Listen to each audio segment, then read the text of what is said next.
Good afternoon, ma'am. How are you? Good afternoon. Fine. Good afternoon, ma'am.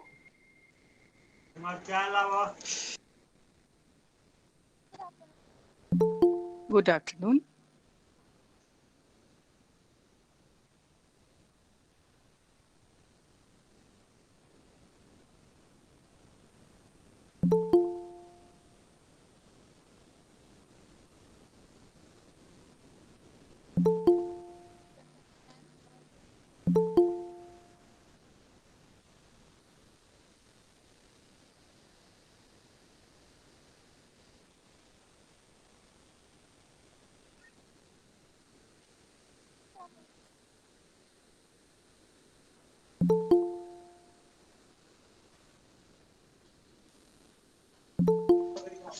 Hello.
Good afternoon, ma'am.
जैसे करते हैं ना लोग ये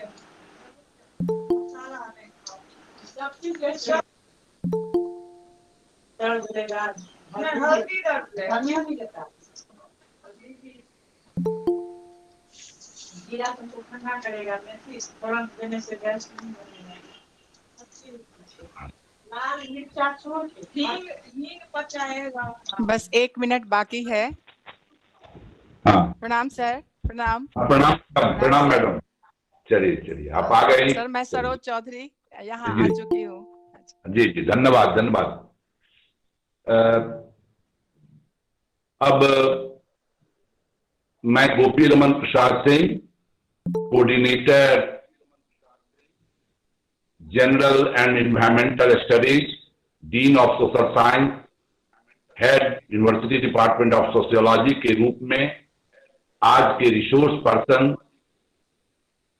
आदरणीय डॉक्टर सरोज चौधरी को अभिनंदन करता हूं, स्वागत करता हूं। आज के जो हमारे तकनीकी सहायक हैं गणेश कुमार जी, मैं उनका भी स्वागत करता हूं। और तृतीय खंड के GES के जो हमारे सभी विषयों के साइंस आर्ट्स कॉमर्स के जो छात्र छात्राएं सम्मिलित हैं उन्हें भी मैं स्वागत करता हूं। बच्चों, हम लोगों ने बहुत अच्छी तरह इस कार्यक्रम को आगे बढ़ाते हुए जा रहे हैं और थोड़ा आप लोगों का माइक किन्हीं का साउंड बंद कर दीजिए, किन्हीं का माइक खुला हुआ है। तो आज आपका 10वां दिन का 10वां क्लास होने जा रहा है और आज आपका जो वर्ग है social problems in India, human rights, protection of human rights, gender equality. आज के इस विषय पर आपके सामने बच्चों जो रिसोर्स पर्सन उपस्थित हैं, डॉक्टर सरोज चौधरी हमसे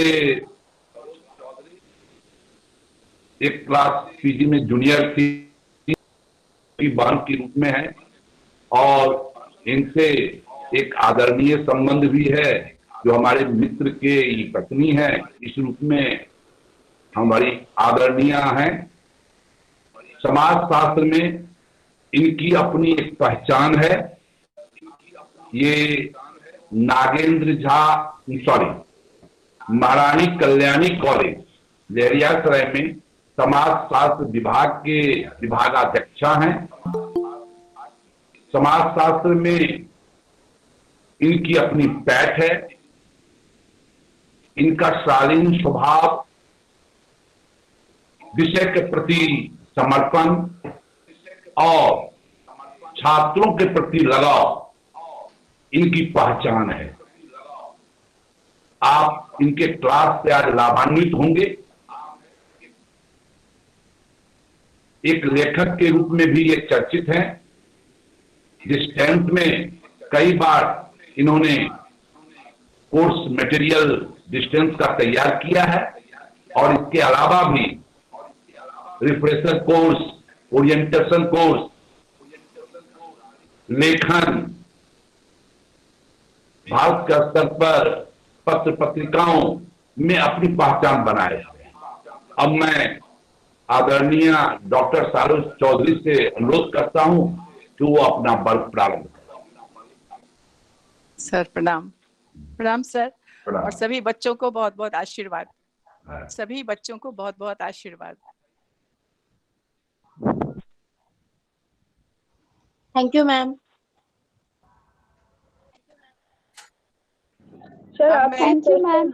शुरू करना चाहती Thank you, ma'am. क्योंकि समय भी 3 मिनट थैंक यू मैम। और बस जैसा कि मैंने पूर्व में भी कहा कि आप सभी लोग अपना अपना कैमरा ऑन रखिए, लेकिन माइक ऑफ कर लीजिए, फिर आपको क्वालिटी जो है साउंड की वो बहुत अच्छी मिलेगी। इसीलिए काइंडली आपसे रिक्वेस्ट है। तो अब मैं क्लास शुरू करती हूँ। कोविड-19 के मद्देनजर ऑनलाइन वर्ग संचालित करने का मुख्य श्रेय सबसे पहले माननीय कुलपति प्रोफेसर सुरेंद्र प्रताप सिंह, माननीय प्रति कुलपति प्रोफेसर डॉली सिन्हा जो इसके सूत्रधार हैं, कुल सचिव माननीय प्रोफेसर मुश्ताक अहमद को देना चाहूंगी।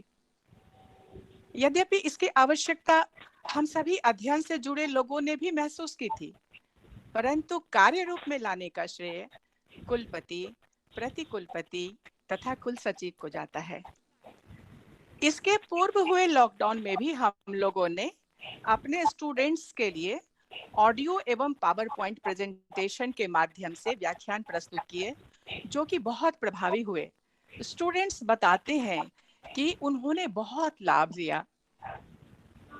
मैंने समाजशास्त्र के स्टूडेंट्स के लिए अकेला मैं केवल 119 व्याख्यान तैयार किए और बच्चों को प्रस्तुत किए। परम आदरणीय professor Gopi Raman Prasad Singh, dean faculty of social science एवं समाजशास्त्र स्नातकोत्तर विभाग के विभागाध्यक्ष और इस व्याख्यान की श्रृंखला के कोऑर्डिनेटर भी हैं, आपको मैं हृदय से बहुत बहुत धन्यवाद देती हूं सर। और इसके साथ ही प्रोफेसर के साहू जो वर्ग संचालक के रूप में सहयोग कर रहे हैं, उनको भी मैं बहुत धन्यवाद देती हूँ, बहुत आभार व्यक्त करती हूँ। इस व्याख्यान को मैंने डे 1 से सुना है और तमाम रिसोर्स पर्सन, जिनमें स्वयं प्रोफेसर डॉली सिन्हा, प्रोफेसर प्रेम मोहन मिश्रा, उनका मैं जिक्र करना चाहूंगी, जिन्हें मैं अपनी बेटियों से PM स्क्वाड के नाम से जानती थी और आज भी बच्चों के बीच ये इसी नाम से प्रसिद्ध हैं, और मैंने उन्हें भी सुना। और अन्य विद्वान प्रोफेसर के जो व्याख्यान हमने सुने, जो कि विद्यार्थियों के लिए तो लाभदायक थे ही, हमारे लिए भी अत्यंत लाभदायक थे। टेक्निकल सपोर्ट के लिए मैं श्री गणेश कुमार पासवान जी को बहुत बहुत आभार देना चाहती हूँ, धन्यवाद देना चाहती हूँ, क्योंकि शायद उनके बगैर ये कुछ भी नहीं हो पाता अगर वो ना होते तो। और कोऑर्डिनेटर प्रोफेसर GRP सिंह को मैं पुनः नमस्कार और धन्यवाद देना चाहती हूँ, क्योंकि उन्होंने ही इसके लिए मुझे मौका दिया और आज मैं आप सबों के समक्ष रूबरू होकर अपनी बात रखूंगी। ये मेरे लिए बहुत सौभाग्य की बात होगी। और सभी से ऊपर हमारे प्रिय छात्र एवं छात्राएं हैं, जिनके ही लिए हम सभी सतत प्रयत्नशील हैं ताकि कोविड-19 में वे अपनी पढ़ाई को नियमित कर सकें। हम सभी आपके लिए ही हैं। आप सबों की सहमति से अब मैं अपना आज का जो व्याख्यान है उसको शुरू करना चाहती हूँ और अपने सर से मैं अनुमति लेना चाहती हूँ व्याख्यान शुरू करने से पहले। एकदम किया जाए। आज के मेरे व्याख्यान से न केवल BA के विद्यार्थियों को लाभ मिलेगा, बल्कि सभी प्रतियोगिता में बैठने वाले परीक्षार्थियों को भी इससे लाभ मिलेगा। GES UG के लिए मुख्य रूप से सामान्य और एनवायरमेंटल स्टडी से 2 खंडों में प्रश्न पूछे जाते हैं। ये एनवायरमेंट अर्थात परिस्थितिकी से भी संबंधित होता है।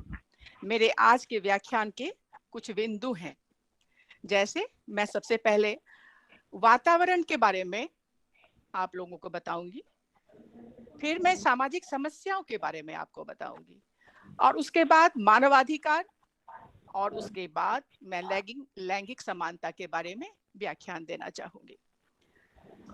मैडम, बच्चों, हाँ जी, ये हम आपसे परमिशन इसलिए देना चाहेंगे कि मेरा अपना वर्ग PG का है।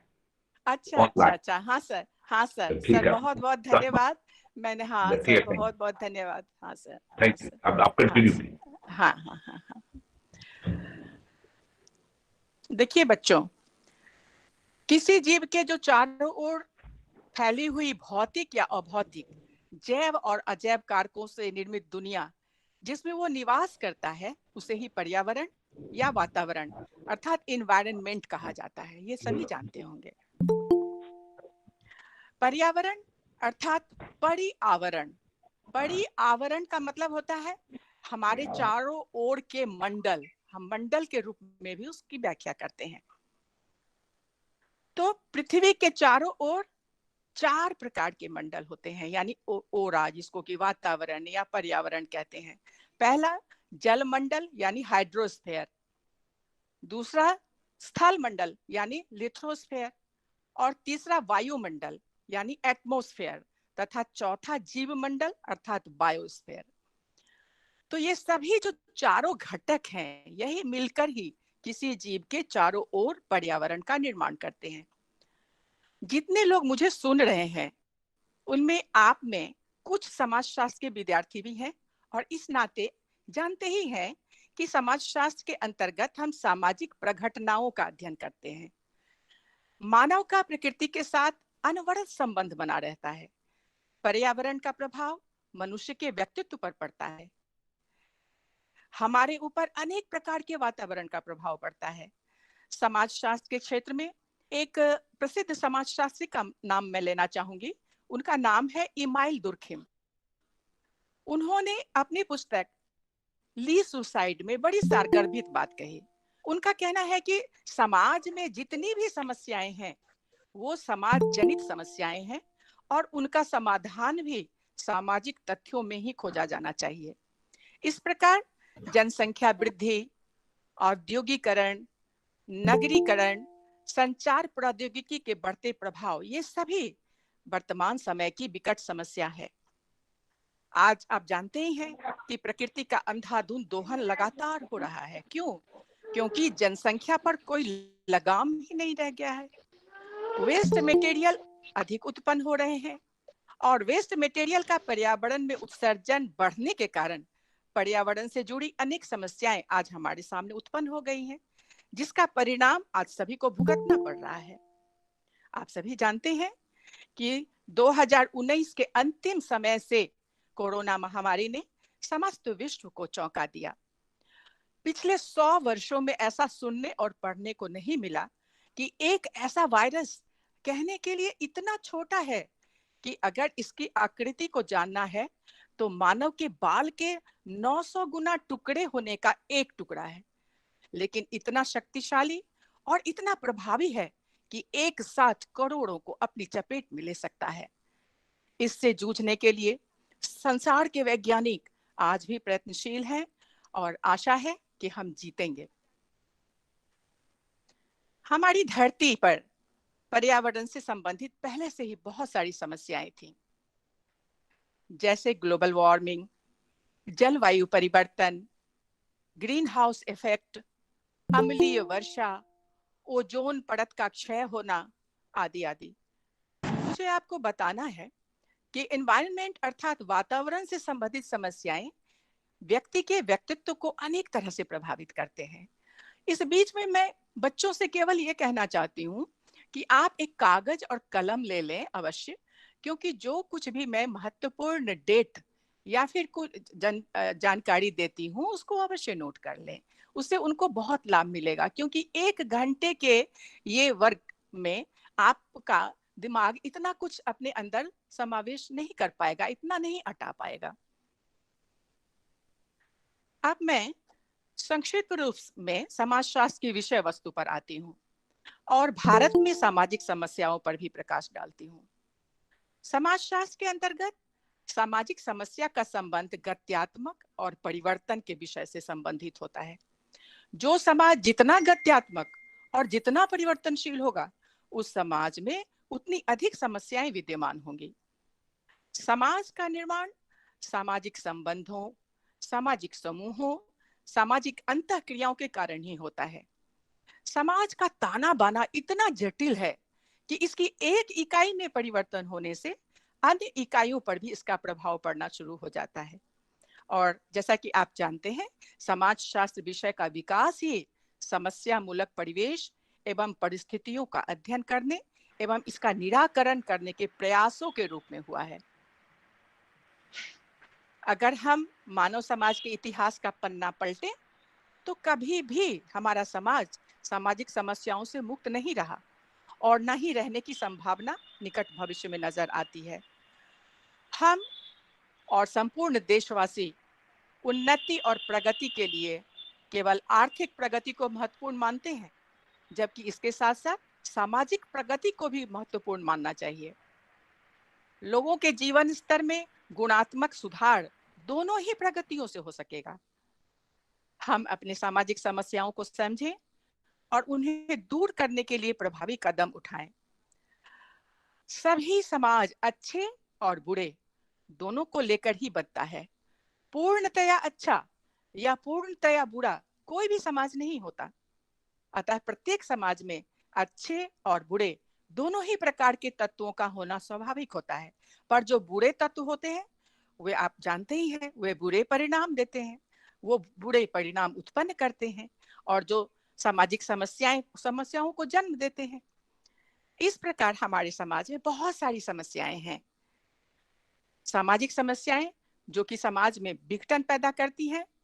सामाजिक समस्याएं बहुत प्रकार की हो सकती हैं, जैसे कि हम व्यक्ति के जीवन से संबंधित समस्याओं को पहले लें, जैसे कि अपराध, बाल अपराध, सफेद पोश अपराध, मद्यपान, मादक द्रव्य व्यसन, वेश्यावृत्ति, आत्महत्या, जुआ खेलना, एड्स वगैरह। इसको हम व्यक्ति के जीवन से संबंधित समस्याओं में गिनती करते हैं। अब दूसरी समस्या है पारिवारिक जीवन से संबंधित समस्याएं। वैमनस्य से परिवार टूटता है, माता पिता आपस में लड़ते और मारपीट करते हैं और बच्चे सहमत, और अपराधों में जो वृद्धि हमारे समाज में आजकल इतनी गति से पकड़ती जा रही है वो इसी का परिणाम है। संयुक्त परिवार का बिखराव, दहेज प्रथा, ये सभी पारिवारिक जीवन की समस्याएं हैं। अब सामुदायिक जीवन से संबंधित समस्याओं का भी हम जिक्र करना चाहेंगे। सामुदायिक जीवन से संबंधित समस्याएं समाज में विघटन पैदा करती हैं, जिनमें जातिवाद, प्रजातिवाद, निर्धनता, बेरोजगारी, भिक्षावृत्ति, आतंकवाद, नगरों में गंदी बस्तियां, भीड़ भाड़ तथा मकानों की समस्याएं इत्यादि इत्यादि। इन सब के अतिरिक्त कुछ और भी समस्याएं हैं जो खतरनाक परिणाम देती हैं, जैसे मौखिक दुर्व्यवहार और बाल श्रम यानी verbal abuse and child labour. दूसरी, बाल अश्लीलता। तीसरी, शारीरिक शोषण यानी फिजिकल एब्यूज। और चौथी, बच्चों की हेराफेरी अथवा बच्चों के अनैतिक आचरण। और पांचवा, शराब और नशीली दवाओं का दुरुपयोग, अल्कोहल एंड ड्रग एब्यूज।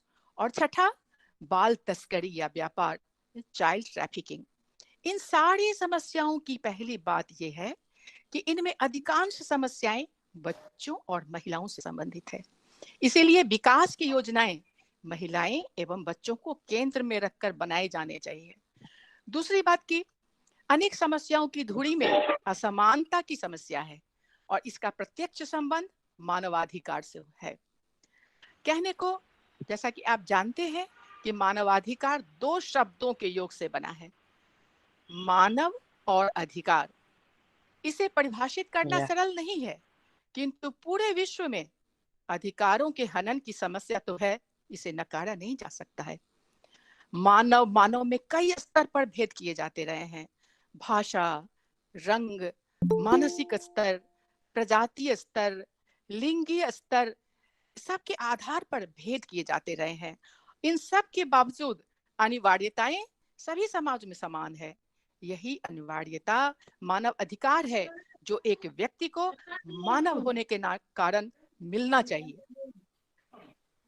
मानवाधिकार एक व्यक्ति का वो अधिकार होता है जिनके बिना मानव अपने व्यक्ति विकास के बारे में सोच भी नहीं सकता। ऐसा अधिकार होता है जो प्राप्त है। इन अधिकारों का आधार मानव स्वभाव में निहित होता है। मानवाधिकार की परिभाषा से मानवाधिकार को हम और भी आपको स्पष्ट रूप में समझाने की कोशिश करेंगे। दो विद्वान की जो परिभाषा है मानवाधिकार के संदर्भ में, वो मैं लेना चाहूंगी। उसमें पहली परिभाषा है वो डेविड सेल्वाई की और दूसरी परिभाषा है ए सईद। मानवाधिकार को इस प्रकार परिभाषित किया जा सकता है, किनके अनुसार? डेविड सेल्वाई के अनुसार। उन्होंने जो परिभाषा दी उसके आधार पर मैं बताना चाहूंगी कि मानव अधिकार से उनका अभिप्राय है कि संसार के समस्त व्यक्ति को मानव अधिकार प्राप्त होना चाहिए। क्यों? क्योंकि वो स्वयं में मानवीय है, वे पैदा नहीं किए जा सकते हैं, खरीद और संविदावादी प्रक्रियाओं से मुक्त होते हैं। दूसरी परिभाषा की भी मैं व्याख्या करूंगी जो कि ए सईद ने दिया है। ए सईद के शब्दों में मानव अधिकारों का संबंध व्यक्ति की गरिमा से है एवं आत्मसम्मान भाव जो व्यक्तिगत पहचान को रेखांकित करता है तथा मानव समाज को आगे बढ़ाता है। दोनों ही परिभाषाओं के द्वारा प्रदत्त अधिकार है, इसीलिए समय तथा परिस्थितियों में परिवर्तन होने पर भी अधिकारों के स्वरूप में विशेष परिवर्तन नहीं होता है। इसीलिए मानवाधिकार को स्वाभाविक अधिकार भी कहा जाता है। ये सभी व्यक्तियों का मूल अधिकार है। स्वाभाविक अधिकार क्या होता है, इसके बारे में हम अब आपको बताते हैं। स्वाभाविक अधिकार के अंतर्गत 3 बातें होती हैं। जो अधिकार मानवीय स्वभाव का अंग बन जाता है वह स्वाभाविक अधिकार है। जो अधिकारों से व्यक्ति को स्वतंत्रता की गारंटी मिलती है वो स्वाभाविक अधिकार है। जिन अधिकारों से शोषण और अत्याचारों से मुक्ति मिलती है तथा समाज में ऐसे वातावरण का जन्म होता है जिस वातावरण में व्यक्तित्व विकास की समुचित अवसर सभी को प्राप्त होते हैं, वो स्वाभाविक अधिकार है। और अब हम सार्वभौमिक मानवाधिकार क्या है उसके बारे में आपको बताते हैं। जिंदगी जीने की आजादी और निजी सुरक्षा का अधिकार, ये सार्वभौमिक अधिकार है। दूसरा, समानता का अधिकार। तीसरा, सक्षम न्यायाधिकरण द्वारा बचाव का अधिकार। चौथा, कानून के सामने व्यक्ति के रूप में मान्यता का अधिकार। पांचवा, भेदभाव से स्वतंत्रता का अधिकार। छठा, दासता से स्वतंत्रता का अधिकार। और सातवां, अत्याचार से स्वतंत्रता का अधिकार। आठवां, मनमानी गिरफ्तारी और निर्वासन से स्वतंत्रता का अधिकार। ये सभी सार्वभौमिक मानवाधिकार हैं। दूसरे शब्दों में हम कह सकते हैं कि मानवाधिकार ऐसे अधिकार हैं जिसके हकदार हम सभी मनुष्य हैं, चाहे वो किसी भी देश, धर्म या जाति के हो। परंतु इसके बावजूद हम पूरे विश्व में कहीं ना कहीं किसी न किसी रूप में मानव अधिकारों का हनन होते देख रहे हैं। हर कमजोर वर्ग कभी न कभी इसकी चपेट में आ ही जाता है। महिलाएं, विशेष रूप से भारतीय महिलाएं, बिहार की महिलाएं एक ऐसा मानक समूह है जो अत्याचार से अधिक रूबरू है। हमारे देश में बालिकाओं की त्रासदी तभी से आरंभ होती है जब लड़की पैदा होने के भय से भ्रूण हत्याएं होती हैं। यदि बालिका भ्रूण हत्या से बच भी गई तब पैदा होने के समय से ही उसे उसके भाई के समान व्यवहार नहीं मिलता। हमारे भारतीय समाज में बेटा पाने की चाह परंपरावादी रही है। लिंग के आधार पर विशिष्टता प्रदान करना या उसे किसी तरह वंचित करना या प्रतिबंध लगाना, जिसकी परिणति या प्रभाव मानव अधिकारों को नकारने या उनका उपभोग करने से रोकने में हो तथा राजनीतिक, आर्थिक, सामाजिक, सांस्कृतिक तथा सार्वजनिक जीवन के किसी भी अन्य क्षेत्र में मूलभूत स्वतंत्रताओं के हनन के रूप में हो। अब बच्चों को मैं महिलाओं के मानवाधिकार क्या है उस पर प्रकाश डालना चाहती हूँ। इस प्रश्न का उत्तर जानने के लिए हमें उन अधिकारों का अध्ययन करने की आवश्यकता है जिससे महिलाओं को वंचित किया जाता रहा है। ये वंचन लिंग भेद के कारण होता है, जिसमें आमतौर पर पुरुषों के मुकाबले महिलाओं के साथ निम्न स्तर का बर्ताव किया जाता है। लिंग आधारित भेदभाव के पीछे हालांकि सामाजिक, आर्थिक एवं धार्मिक स्वार्थ बताए जाते हैं, किंतु इस तथ्य से इनकार नहीं किया जा सकता है कि लिंग के आधार पर भेदभाव का बड़ा कारण यह है कि पुरुष और महिला की भूमिकाओं में निरंकुश तरीके से विभाजन किया गया है। विडंबना की बात है कि इस स्वयं को उपेक्षिताओं ने अर्थात स्वयं महिलाओं ने लिंग संबंधी परंपराओं, भेदभावों को चाहे अनचाहे जीवन के एक अपरिहार्य तथ्य के रूप में अधिकतर स्वीकार कर लिया है। स्वयं महिलाएं ही अपने आप को पुरुषों से कमतर मानती। इस संदर्भ में मुझे वो एक कहानी याद आती है, बहुत छोटी कहानी है, मैं आपको सुनाना चाहूंगी। नेल्सन मंडेला को आप सभी जानते होंगे।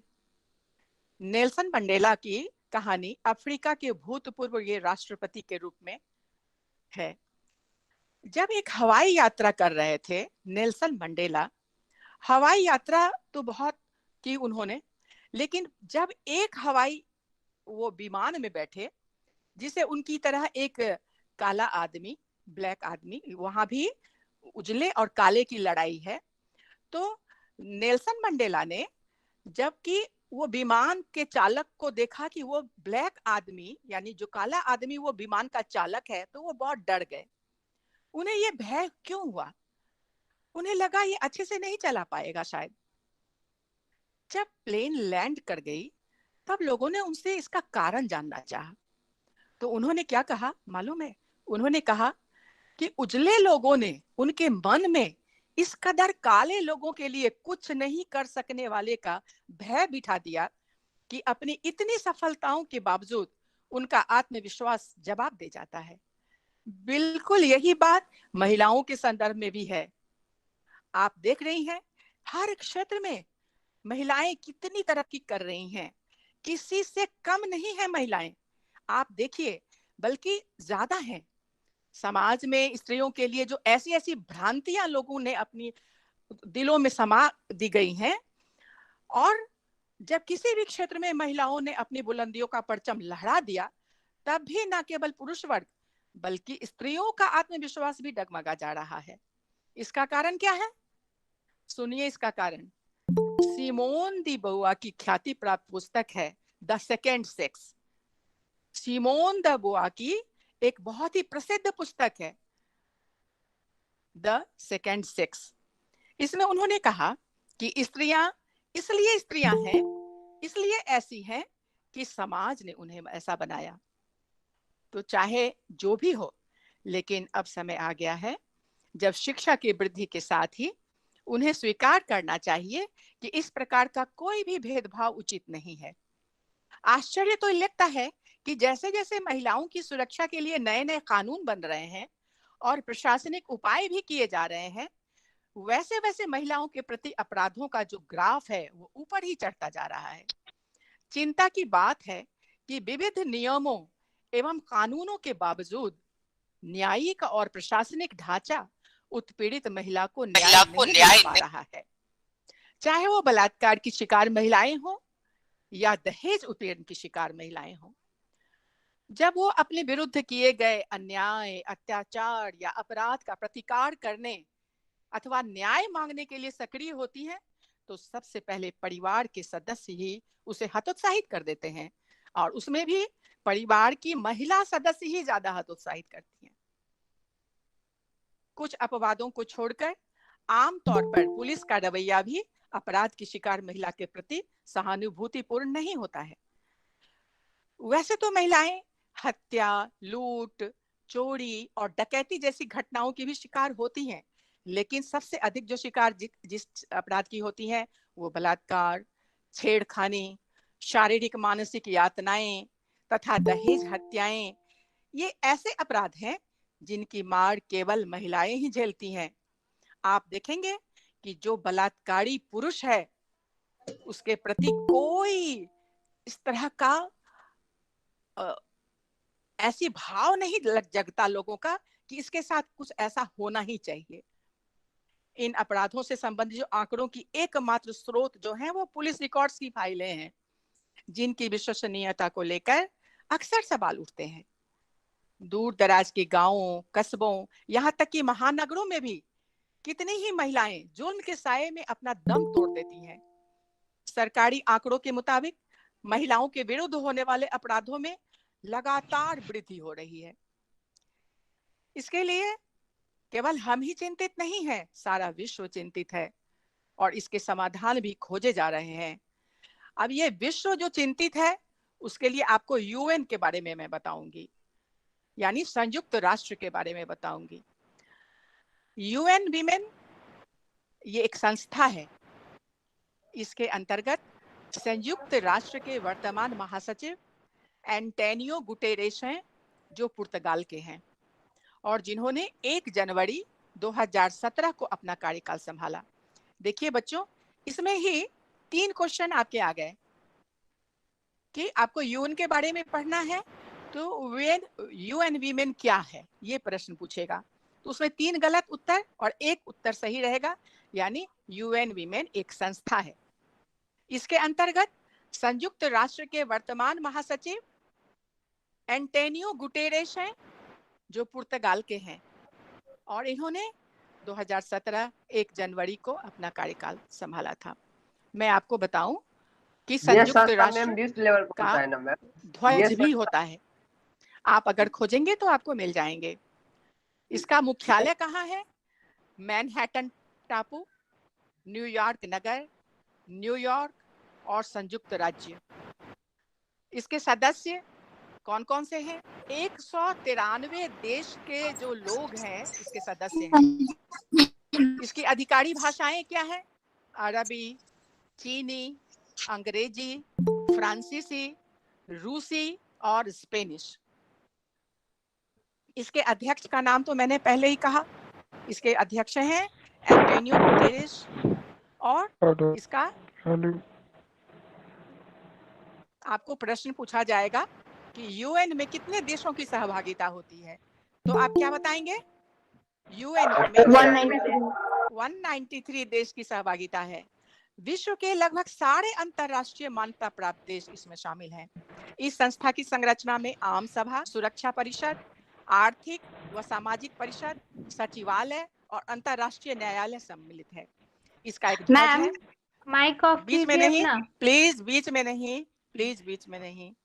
इसका एक ध्वज है और इसको आप, इसके ध्वज को यानी इसके झंडे को आप वेबसाइट पर चेक करेंगे तो आपको दिखाई दे जाएंगे।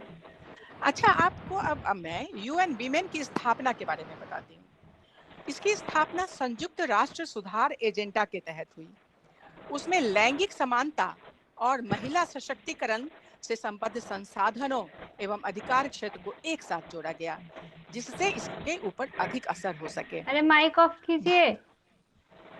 भारत में यूएन वीमेन भारत सरकार और प्रबुद्ध समाज के साथ मिलकर लैंगिक समानता हासिल करने के लिए राष्ट्रीय मानक तय करने का काम कर रही है। यूएन वीमेन का काम महिला किसानों और हाथ से मैला साफ करने की जो प्रथा थी उसको समाप्त करने का समर्थन देने तथा महिलाओं के आर्थिक सशक्तिकरण को मजबूत करने पर बल देता है। इसकी एक और प्राथमिकता घरेलू हिंसा से लेकर तस्करी और सार्वजनिक स्थलों पर हिंसा बंद कराना है। यूएन वीमेन राजनीति और निर्णय प्रक्रिया में महिलाओं को अधिक भागीदारी दिए जाने की वकालत करता है और नीति आयोग जैसी नियोजन संस्थाओं के साथ यह सुनिश्चित करने के लिए काम करता है कि नीतियों और बजट में महिलाओं की आवश्यकताओं की झलक मिले। शांति और सुरक्षा के मामले में अपने काम के तहत यूएन वीमेन शांति रक्षकों को संघर्ष से जुड़ी यौन हिंसा का पता लगाने और उसे रोकने का प्रशिक्षण देता है। भूटान, मालदीव और श्रीलंका, इसमें यूएन वीमेन संयुक्त राष्ट्र तंत्र सरकारों और प्रबुद्ध समाज के साथ तालमेल रखते हुए ये सुनिश्चित करने का काम करता है कि महिलाएं विकास में बराबर की भागीदारी हो जाएं। अच्छा, ये बताइए ये किस स्थान पर काम कर रहा है? अब भारत में वीमेन की बात हम करें तो ये नई दिल्ली में काम करता है और भारत में यूएन वीमेन यानी महिलाओं के फोकस के क्षेत्र क्या है? तो ये 5 काम जो है वो यूएन वीमेन भारत में करता है। पहला है महिलाओं के प्रति हिंसा समाप्त करना। दूसरा है महिलाओं के नेतृत्व और भागीदारी को बढ़ावा देना। तीसरा है राष्ट्रीय नियोजन और बजटिंग का काम करना। चौथा है महिलाओं का आर्थिक सशक्तिकरण करना। और 5वां है शांति और सुरक्षा। इसके नोडल मंत्रालय हैं महिला एवं बाल विकास मंत्रालय। इसका एक प्रकाशक भी है, इसके एक प्रकाशन भी है जिसका नाम है progress of the world women. Website भी है इसके, आप चाहें तो आप उसके वेबसाइट पे भी जा सकते हैं। आप उसमें टाइप करेंगे UN वीमेन, आपको सब कुछ मिल जाएगा। अब इसके प्रस्तावों को भी समझना होगा कि आखिर ये UN वीमेन क्या है, क्या कहता है। पिछले 50 वर्षों में महिलाओं के साथ किए जा रहे भेदभावों को दूर करने के लिए विभिन्न अंतर्राष्ट्रीय और क्षेत्रीय सम्मेलनों में कई महत्वपूर्ण प्रस्ताव पारित किए गए। महिलाओं की स्थिति से संबद्ध आयोग ने 1974 की रिपोर्ट में महिलाओं के साथ भेदभाव का अर्थ स्पष्ट किया। 1974 की रिपोर्ट में कहा गया और पहली बात यह बताई गई कि विश्व में अधिकतर महिलाओं को अपने जनन पर नियंत्रण की आजादी नहीं है। इसका कारण क्या है? अज्ञानता, धार्मिक प्रतिबंध या पति पर घर वालों की इच्छा। परिवार के लोगों की इच्छा के अनुसार वो जन्म देती चली जाती हैं। यानी जनन का जो अधिकार है वो भी महिलाओं को नहीं है। उनको महिलाओं से कोई भी उनकी राय ही नहीं ली जाती, बल्कि जनन को उन पर थोपा जाता है कि आपको पैदा करना है। वो नहीं चाहती हैं, फिर भी पैदा करती हैं। इससे उनके स्वास्थ्य पर बुरा प्रभाव पड़ता है, उनके आयु पर बहुत बुरा प्रभाव पड़ता है। और इसका तो आप जानते ही हैं, इसका एक मुख्य कारण जो है वो बेटों की चाह है। महिलाओं के समुचित विकास के लिए अंतर्राष्ट्रीय स्तर पर संयुक्त राष्ट्र ने विश्व महिला सम्मेलन आयोजित करने का भी निर्णय लिया, ताकि महिलाएं स्वयं के विकास के संदर्भ में अपने विचार व्यक्त कर सकें और किसी भी प्रकार के नीति निर्धारण में उनके विचारों को प्रमुखता दी जा सके। इसी उद्देश्य से प्रत्येक 5 वर्ष पर विश्व महिला सम्मेलन आयोजित करने का फैसला लिया गया। देखिए बच्चों, अब ये बहुत ही इंपॉर्टेंट बात है, इसको आपको नोट करना है कि पहला विश्व महिला सम्मेलन 1975 में हुआ था। वो कहाँ हुआ था? मैक्सिको में हुआ था। दूसरा विश्व महिला सम्मेलन 5 वर्ष बाद यानी 1980 में हुआ, कोपेनहेगन में हुआ था ये। और तृतीय विश्व महिला सम्मेलन 1985 में नैरोबी में हुआ। और चौथा विश्व महिला सम्मेलन चीन में यानी बीजिंग में हुआ। यद्यपि ये 85 में नहीं 95 में हुआ। महिला सम्मेलन के कार्यकारी निदेशक ने एक वक्तव्य में कहा कि चीन की राजधानी बीजिंग में जो चौथा विश्व महिला सम्मेलन पर अगर हम नजर डालते हैं तो इससे ये पता चलता है कि हमने सामूहिक सक्रियता की ताकत व प्रभाव बढ़ते देखा है। साथ ही साझी समस्याओं का साझा समाधान तलाशने के प्रयासों में बहुपक्षवाद व साझेदारी की महत्ता भी याद दिलाई गई है। 1995 में चीन की राजधानी बीजिंग में जो हुए विश्व महिला सम्मेलन, उसमें जो विचार विमर्श किया गया, उसके बाद बीजिंग कार्रवाई मंच और उसका जो घोषणा पत्र था वो वजूद में आया था। और इस घोषणा पत्र को मानवाधिकारों का सार्वभौम घोषणा पत्र कहा जाता है। देखिए, इसे 1 नंबर का प्रश्न पूछा जा सकता है कि मानवाधिकारों का सार्वभौम घोषणा पत्र किसे कहा जाता है, तो आपको उसका उत्तर देना होगा। क्योंकि ये बीजिंग में हुआ था। कब हुआ? 1995 में। और चीन की राजधानी कहाँ थी? बीजिंग में। और ये जो विचार विमर्श हुआ था, जो महिला सम्मेलन में जो विचार विमर्श हुआ, उसी में बीजिंग कार्रवाई मंच की घोषणा पत्र आई थी। और इसी घोषणा पत्र के आधार पर इसे मानवाधिकारों का सार्वभौम घोषणा पत्र कहा जाता है। इसमें महिलाओं और लड़कियों के मानवाधिकारों पर अमल करने के लिए 12 महत्वपूर्ण बदलावों में क्षेत्र में बदलाव का एजेंडा पेश किया गया था। उस जो एजेंडा था, उसकी सतत प्रासंगिकता को आज के दौर में और भी ज्यादा अहम माना जा सकता है। बीजिंग मंच में एक ऐसी दुनिया की कल्पना की गई जिसमें प्रत्येक महिला और लड़की अपनी स्वतंत्रताओं का आसानी से प्रयोग करते हुए अपने मानवाधिकारों का लाभ ले सकेंगे। सभी लोग सुनिए इस चीज को कि ये जो 95 में जो बीजिंग मंच में जो कॉन्फ्रेंस हुआ था, उसमें एक ऐसी कल्पना हुई थी कि आने वाले दिनों में, जो आने वाले समय में प्रत्येक लड़की, प्रत्येक महिला अपनी स्वतंत्रताओं का आसानी से प्रयोग करते हुए अपने मानवाधिकारों का लाभ ले सकते हैं, जैसे कि हिंसा से मुक्त जीवन जीने, स्कूली शिक्षा हासिल करना, निर्णय प्रक्रिया में साझेदारी निभाना और एक जैसे कामकाज के लिए एक जैसा आमदनी हासिल करना। लेकिन जब इसकी समीक्षा की गई तो यूएन वीमेन की इस महत्वपूर्ण समीक्षा रिपोर्ट में कहा गया कि लगभग 1/4 शताब्दी बाद, देखिए इतने दिन बीत गए, फिर भी एक भी देश बीजिंग मंच में व्यक्त किए गए संकल्पों पर अमल नहीं कर पाया है। भारत की तो छोड़ ही दीजिए, कोई भी देश जो बीजिंग में जो सम्मेलन हुआ उसमें कोई भी इस पर अमल नहीं कर सका। यूएन वीमेन ने कहा कि बीजिंग सम्मेलन की 25वीं वर्षगांठ हमें अपनी आंखें खोल देने की याद दिलाने वाली एक घंटी के समान है और ये वर्षगांठ ऐसे समय में मनाई जा रही है जब लैंगिक असमानता के प्रभावों को नकारा नहीं जा सकता है। कोविड-19 के समय स्त्रियों की थोड़ी बात हम कर लेते हैं। कैसी है ये पिछले 1.5 वर्षों में स्त्रियों की स्थिति कैसी है, बीजिंग में क्या कहा गया और आज उसकी स्थिति कैसी है। कोविड-19 का महिलाओं के ऊपर जो प्रभाव पड़ा है वो काफी नकारात्मक रहा। पिछले 1.5 साल में अनेक अध्ययन हुए और शोध दिखाते हैं कि कोविड-19 महामारी ने पहले से ही जारी असमानताएं और ज्यादा गहरी कर दी हैं और सामूहिक प्रयासों से दशकों में हासिल की गई जो प्रगति थी, जो उसके फायदे थे, उसको खतरे में डाल दिया है। शोध के नए आंकड़े बताते हैं कि इस महामारी के कारण बड़ी संख्या में महिलाओं और लड़कियों का जीवन स्तर गरीबी रेखा से नीचे जा सकता है। यूएन वीमेन के जो प्रमुख थे उन्होंने कहा कि कोविड-19 महामारी के दूरगामी सामाजिक और आर्थिक प्रभावों में महिलाओं के खिलाफ हिंसा में खासी बढ़ोतरी होना शामिल है। इसमें पिछले 25 वर्षों के दौरान महिलाओं और लड़कियों को सशक्त बनाने के प्रयासों में हासिल की गई जो महत्वपूर्ण प्रगति थी वो पलट गई और उसके पलट जाने का खतरा उत्पन्न हो गया है।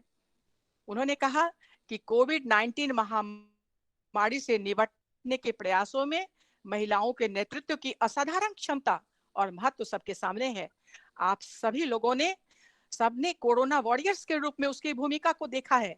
सभी महिलाओं ने अपने घर को छोड़ और उन्होंने जितने भी कोविड-19 के पेशेंट थे उनको भी उनकी सेवा की है, हर रूप में सेवा की है, चाहे उनका वैक्सीनेशन देने का काम है या उनके नर्सिंग का काम है, हर तरह से उन्होंने सेवा की है। घर दफ्तर के कार्यों को घर से संपादित करने और उनकी भूमिका आप देखिए, कोरोना काल में घर के जो हेल्पर की छुट्टी हो गई उसके कारण घर के सारे कार्यों को संपादित करने की उनकी भूमिका कोरोना के खिलाफ मानव जाति की जंग आज भी जारी है। वह निकलने के लिए आतुर है तो मानव अपने वजूद के बचाव को लड़ रहा है। काश किसी तरह से बच जाए। इस संकट के दौर में समाज का एक बहुत बड़ा तबका अपने अपने तरीके से बचाव और राहत काम में लगा हुआ है। इसमें महिलाएं की भी भूमिका कम नहीं है। शहर की तमाम महिलाएं अपने अपने तरीके से इस संघर्ष का हिस्सा बन रही हैं। इसके पीछे इनका सिर्फ यही मकसद है कि मानवता बची रहे। पीपीटी शोध कीजिए, लेक्चर से कुछ समझ में नहीं आ रहा है। समझ कैसे नहीं, ध्यान दीजिएगा तो कैसे नहीं समझिएगा भाई, थोड़ा सा ध्यान दीजिए तभी समझिएगा ना। देखिए ये ध्यान दीजिए और ये भी ध्यान देने योग्य बात है कि महिलाओं के मैम कुछ भी नहीं समझ में आ रहा है लेक्चर से। महिला आंदोलन ठीक है मैम, कैसे समझ में आ रहा है? कंटिन्यू मैम, मैम आ रहा है, मैम आ रहा है। तब देखिए ना, कभी किसी का देखिए, एक जो व्याख्यान है उसको सुनने के लिए बहुत सारी चीजों की जरूरत पड़ती है। आपका नेटवर्क अच्छा होना चाहिए, आपकी चार्जिंग अच्छी होनी चाहिए, आपका मतलब कम से कम 10 चीजों की आवश्यकता होती है जिसको आपको अपडेट रखना होता है, तभी आप सुन पाएंगे। तो प्लीज आप लोग ऐसे डिस्टर्ब कर देते हैं तो फिर दिक्कत हो जाती है ना, जो फ्लो होता है उसमें वो कमी आ जाती है। देखिए आप ये भी ध्यान देने की बात है कि महिलाओं के जो कठिन परिश्रम होते हैं महिला आंदोलन ने जो विश्व को किस हद तक टिकाऊ बनाया है, इसमें हम घरेलू कामकाज से लेकर भी महिलाएं घर के भी काम करती हैं और मानवाधिकारों और राष्ट्रीय अर्थव्यवस्थाओं के लिए भी वो जद्दोजहद करती हैं कि उसमें बेहतरी हो। यूएन वीमेन ने बताया कि साल 2021 तक, 1 दिसंबर तक की बात हम करते हैं, 193 देशों की जो 43 करोड़ 50 लाख महिलाएं और लड़कियां और भी कोविड-19 के कारण अत्यंत गरीबी रेखा के नीचे चले जाने का खतरा है। इसके मद्देनजर ऐसा नहीं हो, इसलिए उन्होंने तमाम देशों की सरकारों को, स्थानीय प्रशासनों को, कारोबारी संगठनों को और उद्योग जगत का आह्वान किया कि ऐसा नहीं होने देने के लिए वो भरपूर प्रयास करें।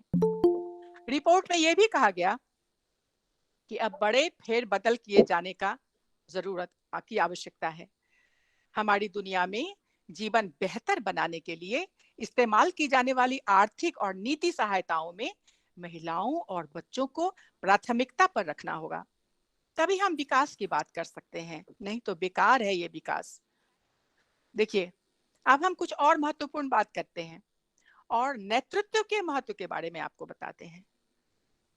यूएन वीमेन ने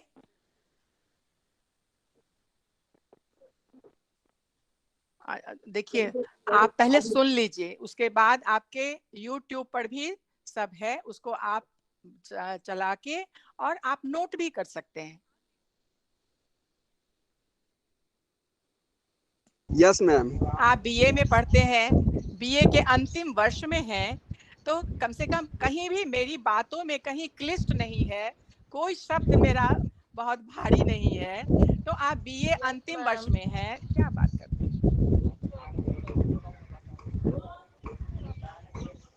तो देखिए, यूएन वीमेन ने नेतृत्व क्षमता पर भी बात की।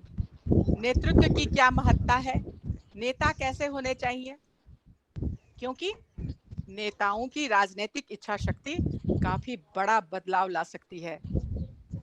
यूएन वीमेन प्रमुख ने संयुक्त राष्ट्र महासभा के आगामी सत्र में शिरकत करने वालों से कहा कि वो लैंगिक समानता और तमाम महिलाओं और लड़कियों को सशक्त बनाने के प्रयास तेज करने में अपनी ताकत का इस्तेमाल करें।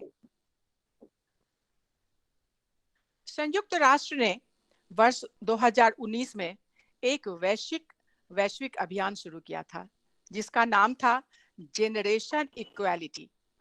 सुन लीजिए, 2019 में एक वैश्विक अभियान शुरू किया गया था, जिसका नाम था generation equality, realising women's rights for an equal future.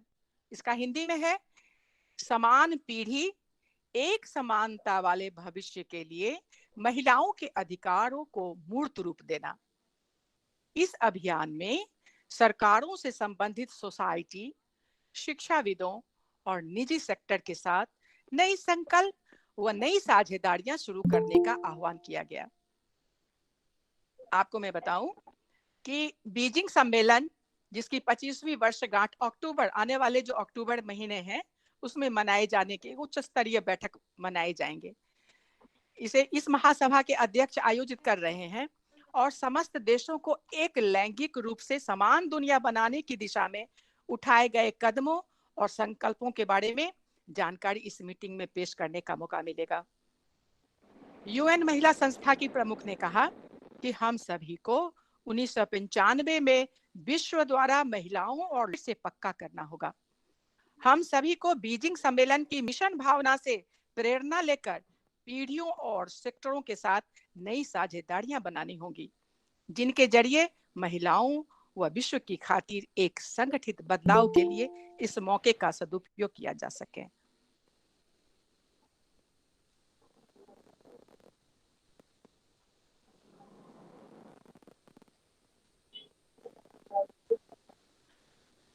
महिलाओं के खिलाफ हिंसा समाज के लिए शर्म की बात है। महिलाओं और बच्चियों के खिलाफ हिंसा न सिर्फ मानवाधिकार का मुद्दा है, बल्कि यह नैतिक रूप से उनका तिरस्कार भी है और सभी समाजों के लिए शर्म की बात है। महिला अंतर्राष्ट्रीय दिवस पर संयुक्त राष्ट्र महासचिव एंटोनियो गुटेरेस ने ये बात कही उन्होंने इस उत्पीड़न को समाप्त करने के लिए दुनिया भर के देशों का आह्वान किया। मैं महिलाओं के लिए बने कानूनों पर प्रकाश डालना चाहती हूँ। पिछले दशकों में स्त्रियों का उत्पीड़न रोकने और उन्हें उनके हक दिलाने के बारे में बहुत बड़ी संख्या में कानून पारित हुए हैं। अगर इतने कानूनों का सचमुच पालन होता तो भारत में स्त्रियों के साथ भेदभाव और अत्याचार अब तक खत्म हो जाना था। लेकिन पुरुष प्रधान मानसिकता के चलते यह आज तक संभव नहीं हो सका है। आज हालात ये है कि किसी भी कानून का पूरी तरह से पालन होने के स्थान पर ढेर सारे कानूनों का थोड़ा सा पालन हो रहा है। लेकिन भारत में महिलाओं की रक्षा हेतु कानूनों की कमी नहीं है। भारतीय संविधान के कई प्रावधान विशेषकर महिलाओं के लिए बनाए गए हैं। इस बात की जानकारी छात्र छात्राओं के साथ साथ महिलाओं को अवश्य होनी चाहिए। पिछली परीक्षाओं को देखें तो अनुच्छेदों से भी आपको प्रश्न पूछे गए हैं और अनुच्छेदों से भी प्रश्न पूछने की परंपरा रही है। इसलिए आपको अब मैं कुछ अनुच्छेदों के बारे में भी बताना चाहूंगी जिससे संबंधित प्रश्न 1 नंबर में पूछे जाते हैं। संविधान के अनुच्छेद 14 में कानूनी समानता की बात कही गई है। अनुच्छेद 14 में कानून समानता की बात कही गई है। 15(3) में जाति, धर्म, लिंग एवं जन्म स्थान आदि के आधार पर भेदभाव नहीं करने की बात कही गई है। अनुच्छेद 16(1) में लोक सेवाओं में बिना भेदभाव के अवसर की समानता की बात कही गई है। अनुच्छेद 19(1) में समान रूप से अभिव्यक्ति की स्वतंत्रता। अनुच्छेद 21 में स्त्री एवं पुरुष दैहिक स्वाधीनता से वंचित नहीं करने की बात कही गई है। अनुच्छेद 23 और 24 में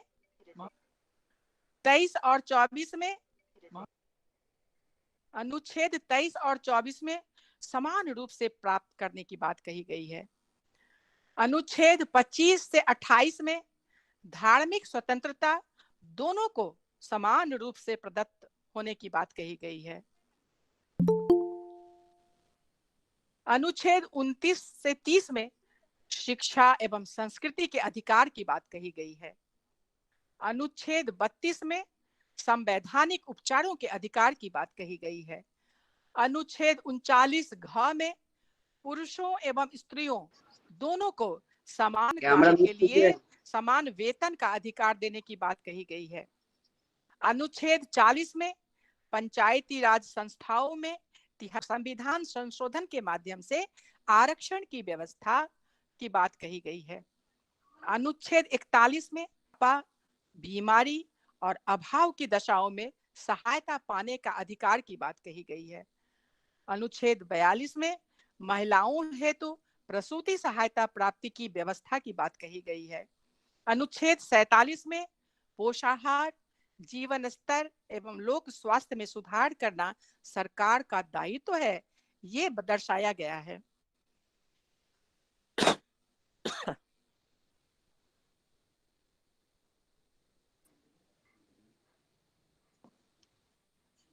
अनुच्छेद 51 क में और ड दोनों ही, अनुच्छेद 51 क और ड इन दोनों में भारत के सभी लोग ऐसी प्रथाओं का त्याग करें जो स्त्रियों के सम्मान के विरुद्ध हो, ये कही गई है। अनुच्छेद 33 क में प्रस्तावित 84वें संविधान संशोधन नोट करने में दिक्कत हो रही है। इतना नोट कर पाती हैं? ठीक है, देखिए अनुच्छेद 33 क में प्रस्तावित 84वें संविधान संशोधन के जरिए लोकसभा में महिलाओं के लिए आरक्षण की व्यवस्था की बात की गई है। अनुच्छेद 332 क में प्रस्तावित 84वें संविधान संशोधन के जरिए राज्यों की विधानसभाओं में महिलाओं के लिए आरक्षण की व्यवस्था है। इतना ही नहीं, गर्भावस्था में ही मादा भ्रूण को नष्ट करने के उद्देश्य से लिंग परीक्षण को रोकने हेतु प्रसव पूर्ण निदान तकनीक अधिनियम 1994 निर्मित कर क्रियान्वित किया गया। इसका उल्लंघन करने वालों को 10 से 15,000 रुपए का जुर्माना तथा 3 से 5 साल तक की सजा का प्रावधान किया गया है। दहेज जैसे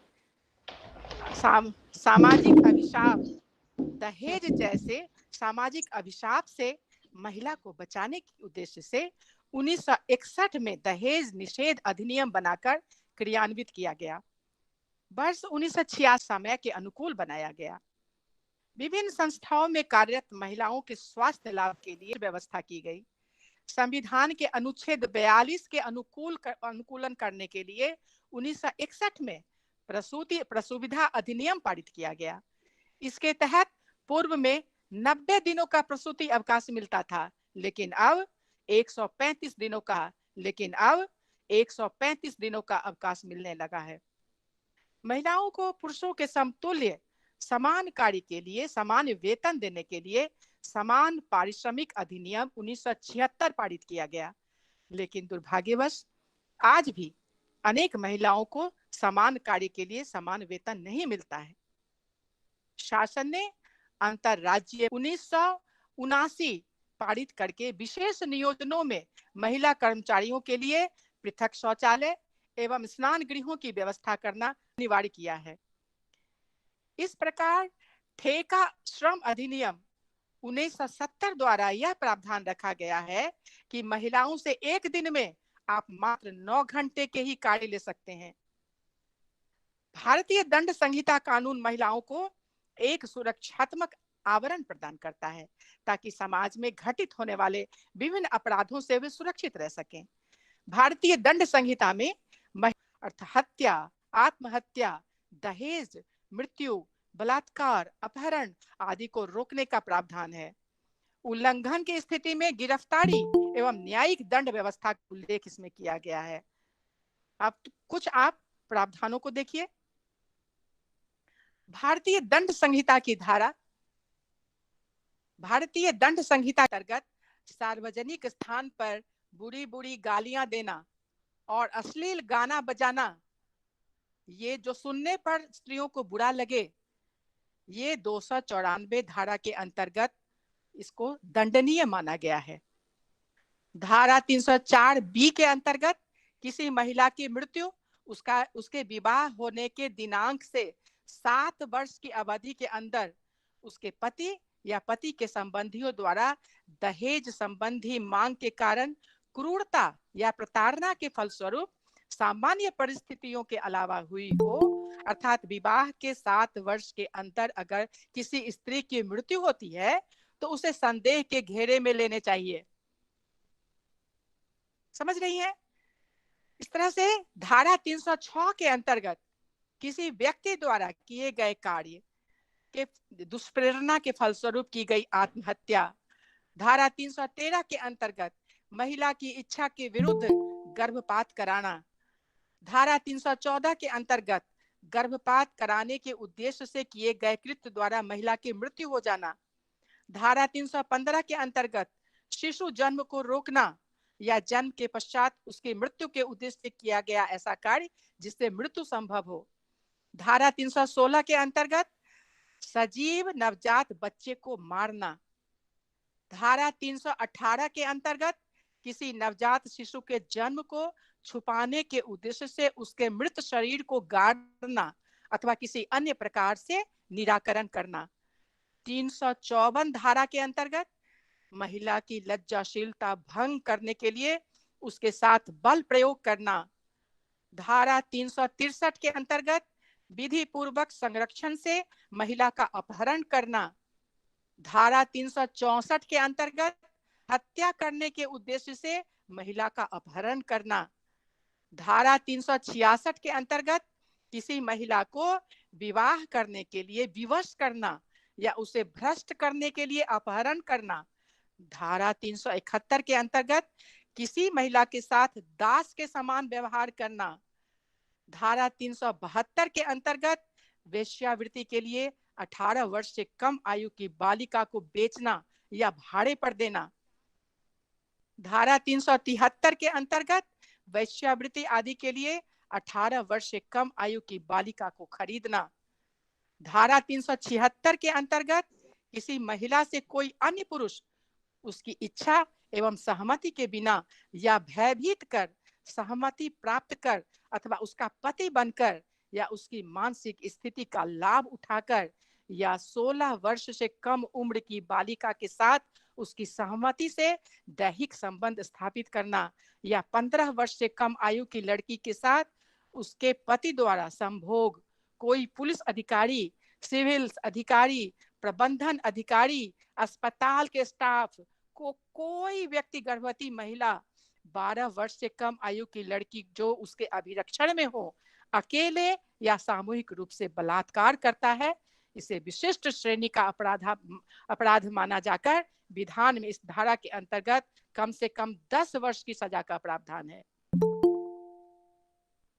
इस प्रकार अब मैं ऐसे अधिकार को बताती हूँ जो महिलाओं के लैंगिक समानता के लिए आवश्यक है। इसमें हम मुख्य रूप से 10 अधिकारों को बताएंगे, 10 अधिकारों के बारे में बताएंगे जो महिला एवं पुरुष दोनों को पता होना चाहिए। अंतर्राष्ट्रीय स्तर पर हमारा देश खेल से लेकर तकनीकी और शिक्षा के क्षेत्र में आगे बढ़ रहा है। इस प्रगति में पुरुषों के साथ महिलाओं का भी उतना ही योगदान है। महिलाएं प्रगति कर रही हैं और वो आगे बढ़ रही हैं, पर अधिकारों की जानकारी के अभाव में वो पीछे रह जाती हैं। हम यहाँ कुछ ऐसे अधिकारों के बारे में आपको बता रहे हैं जिसे भारतीय संविधान में महिलाओं को दिया गया है ताकि वो अपना आर्थिक, मानसिक, शारीरिक और यौन शोषण से बचाव कर सके। जानिए संविधान में मिले उन महत्वपूर्ण अधिकारों के बारे में। 1, समान वेतन का अधिकार। समान पारिश्रमिक अधिनियम के अनुसार अगर बात वेतन या मजदूरी की होती है तो लिंग के आधार पर किसी भी प्रकार का भेदभाव नहीं किया जा सकता है। ऑफिस में हुए उत्पीड़न के खिलाफ अधिकार। अगर आप किसी ऑफिस में या किसी काम में व्यस्त आप हैं तो वहां अगर आपका यौन उत्पीड़न अधिनियम के अनुसार आपको यौन उत्पीड़न के खिलाफ शिकायत दर्ज करने का पूरा अधिकार है। तीसरा, नाम न छापने का अधिकार।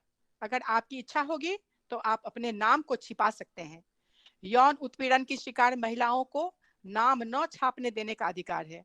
अपनी गोपनीयता की रक्षा करने के लिए यौन उत्पीड़न की शिकार हुई महिला अकेले अपने बयान किसी महिला पुलिस अधिकारी की मौजूदगी में या फिर जिलाधिकारी के सामने दर्ज करा सकती है। घरेलू हिंसा के खिलाफ अधिकार।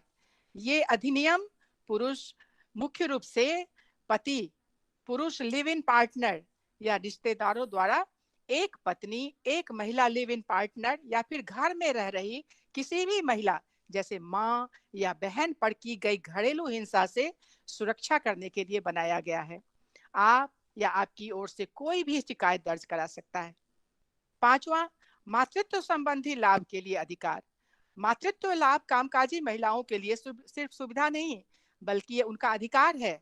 मातृत्व लाभ अधिनियम के तहत एक नई मां के प्रसव के बाद 6 महीने तक महिला के वेतन में कोई कटौती नहीं की जा सकती और फिर से वो काम शुरू कर सकती है। कन्या भ्रूण हत्या के खिलाफ अधिकार। भारत के हर नागरिक का ये कर्तव्य है कि वो एक महिला को उसके मूल अधिकार यानी कि जीने के अधिकार का अनुभव करने दें। गर्भाधान और प्रसव से पूर्व पहचान कराने की तकनीक यानी लिंग चयन पर रोक अधिनियम कन्या भ्रूण हत्या के खिलाफ अधिकार देता है। मुफ्त कानूनी मदद के लिए अधिकार। बलात्कार की शिकार हुई किसी भी महिला को मुफ्त कानूनी मदद पाने का पूरा अधिकार है। स्टेशन हाउस ऑफिसर, उसको हम SHO भी कहते हैं, स्टेशन हाउस ऑफिसर यानी SHO, इसके लिए ये जरूरी है कि वो विधिक सेवा प्राधिकरण को वकील की व्यवस्था करने के लिए सूचित करे। 8वां जो अधिकार है, रात में गिरफ्तार न होने का अधिकार। एक महिला को सूरज डूबने के बाद और सूरज उगने से पहले गिरफ्तार नहीं किया जा सकता। किसी खास मामले में एक प्रथम श्रेणी के मजिस्ट्रेट के आदेश पर ही ये संभव है। 9वां अधिकार, गरिमा और शालीनता के लिए अधिकार। किसी मामले में अगर आरोपी एक महिला है तो उस पर की जाने वाली कोई भी चिकित्सा जांच प्रक्रिया किसी महिला द्वारा या किसी दूसरी महिला की उपस्थिति में ही की जानी चाहिए। और 10वां अधिकार है संपत्ति पर अधिकार। हिंदू उत्तराधिकार अधिनियम के तहत नए नियमों के आधार पर पुश्तैनी संपत्ति पर महिला और पुरुष दोनों का बराबर हक है। मैम 8वां क्या बोलेगा? 9वां है कि महिला की जो गरिमा है, उसकी जो शालीनता है, उसको कोई भंग नहीं कर सकता। आप देखते होंगे हमारे समाज में आप लोगों का जो पुरुषों का मुंह है वो कितना छूटा हुआ है। वो उसकी माँ को लगा के, उसकी बहन को लगा के और उसकी बेटी को लगा के तुरंत मुंह से गाली देते हैं। ऐसा नहीं हो सकता। देखिए क्या है कि गरिमा की रक्षा के लिए, स्त्री की शालीनता के लिए 9वां जो अधिकार उनका है उसके बारे में बता रहे हैं। किसी भी मामले में एक आरोपी अगर एक महिला है तो उस पर की जाने वाली कोई भी चिकित्सा जो जांच प्रक्रिया है वो किसी महिला द्वारा ही किसी दूसरी महिला की उपस्थिति में ही की जानी चाहिए। अगर मान लीजिए कि किसी ने हमारे ऊपर कोई अपराध सिद्ध किया है, ठीक है, तो हमें कोई भी पुरुष जो पुलिस है वो हमें गिरफ्तार नहीं कर सकती।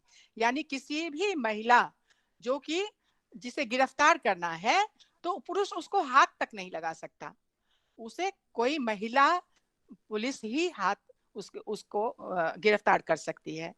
10वां है संपत्ति पर अधिकार। यानी हिंदू उत्तराधिकार अधिनियम के तहत नए नियमों के आधार पर पुश्तैनी संपत्ति पर महिला और पुरुष दोनों का बराबर का हक है। कोई नहीं छीन सकता उसको। किसी को मालूम नहीं है अपने अधिकार, इसीलिए लोग स्त्रियों को नीचा दिखाते हैं, नहीं तो उनको पूरा अधिकार है। उत्तराधिकार अधिनियम ये कहता है कि जितनी उनकी पुश्तैनी संपत्ति है उन पर महिला और पुरुष दोनों का बराबर का अधिकार है। देखिए अब समय तो हो गया है। हाँ, तो 9वां बताए ना कि किसी भी मामले में अगर एक आरोपी महिला है तो उस पर, हाँ कहिए। देखिए ठीक है, हम 8वां और 9वां दोनों बताते हैं। 8वां है, देखिए 8वां है कि अगर किसी लड़की के खिलाफ या किसी महिला के खिलाफ कोई अपराध है तो आप उसको रात में गिरफ्तार नहीं कर सकते हैं। यानी सूरज उगने से पहले और सूरज डूबने के बाद चाहे कुछ भी हो उसको आप गिरफ्तार नहीं कर सकते। ये 8वां अधिकार। प्लीज माइक म्यूट कीजिए। मुकेश जी अपना मैम थोड़ा साइलेंट रहिएगा, थोड़ा साइलेंट रहिएगा मैम। अरे मुकेश भाई, मुकेश हाँ बोलो। वो साइड पे तुमको मिल जाएगा, साइड पे मिल जाएगा। एक बार में मतलब जो सवाल करना है आप। अधिनियमों की जानकारी आपको मिल जाती है, ऐसा कुछ नहीं है। आपकी किताबें भी है, मैं अभी आपको बताऊंगी रेफरेंस। मुकेश जी आप माइक म्यूट कीजिए।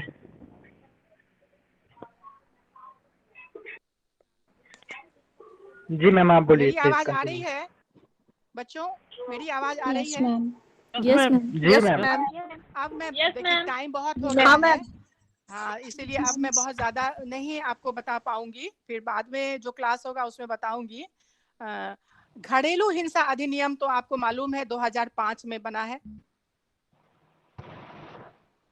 घरेलू हिंसा से महिलाओं के संरक्षण हेतु 2005 में भारतीय संसद द्वारा घरेलू हिंसा से महिलाओं का संरक्षण अधिनियम 2005 बनाया गया।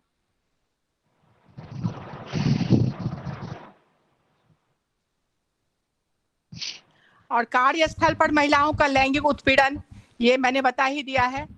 अच्छा, इसका एक जरूरी और एक है कार्यस्थल पर लैंगिक उत्पीड़न अधिनियम 2013, ये भी बहुत इंपॉर्टेंट है।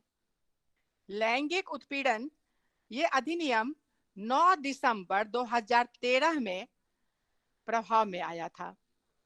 9 दिसंबर 2013 में ये प्रभाव में आया था। जैसा कि इसका नाम ही इसके उद्देश्य जो रोकथाम, निषेध और निवारण को स्पष्ट करता है कि लैंगिक उत्पीड़न अधिनियम 2013।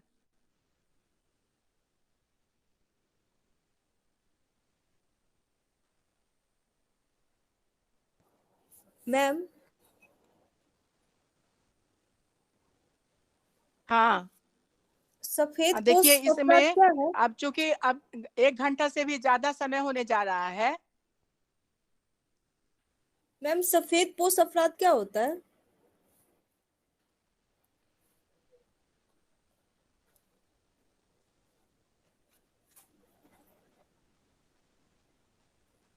मैम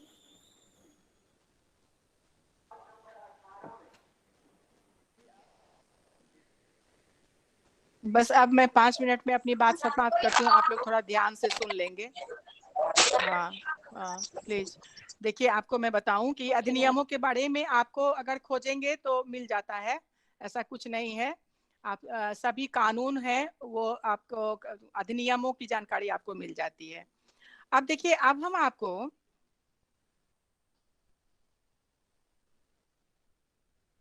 अब मैं अपनी बात को बस 5 से 10 मिनट में समाप्त करने ही वाली हूँ। राष्ट्रीय महिला आयोग के बारे में मैं थोड़ा सा आपको बता दूं क्योंकि ये बहुत ही जरूरी है। नेशनल कमीशन फॉर वुमेन है इसका, NCW, नेशनल कमीशन आयोग के बारे में मैं बताना चाहती हूँ।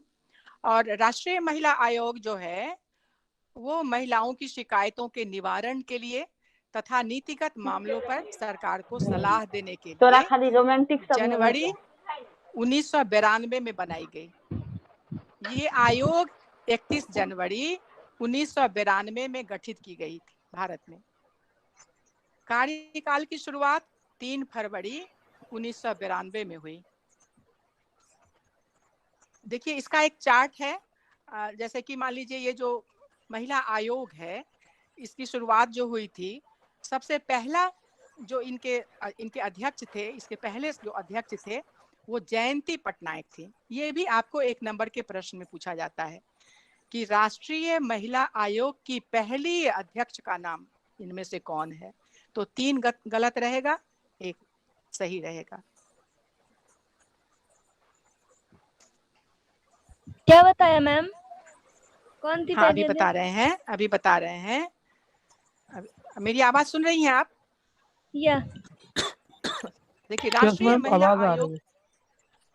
राष्ट्रीय महिला आयोग के बारे में अब मैं बताना चाहती हूँ क्योंकि आप लोगों को इससे संबंधित प्रश्न भी 1 नंबर में बहुत पूछे जाते हैं कि राष्ट्रीय महिला आयोग का गठन कब हुआ, राष्ट्रीय महिला आयोग के प्रथम अध्यक्ष का निम्न में से कौन सा नाम है।